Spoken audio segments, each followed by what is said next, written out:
And what we're seeing right now, which is really interesting, I had a look this morning, is now we're actually seeing for the first time global onshore crude inventories are actually building. Now they've been and they've fallen to a seasonal low, I think, for the past 3 years, maybe even longer than that.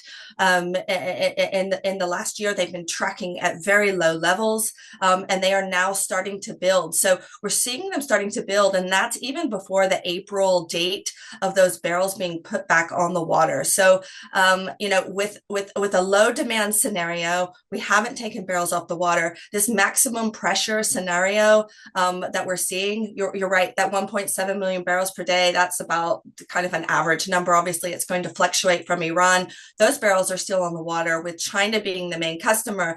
Doesn't matter if Trump puts maximum pressure on. It's really all matters if what China is going to do, how China reacts. And what we've seen so far, especially with these the OPEC sanctions on the Russian vessels, specifically on those 100 plus Russian vessels, what we've seen is just a change in logistics. So we've seen these vessels move more towards Far East to load the ESPO crude, which is what China really likes. So I'm kind of switching between Iran and Russia here, but basically the point is China has this way to just kind of adapt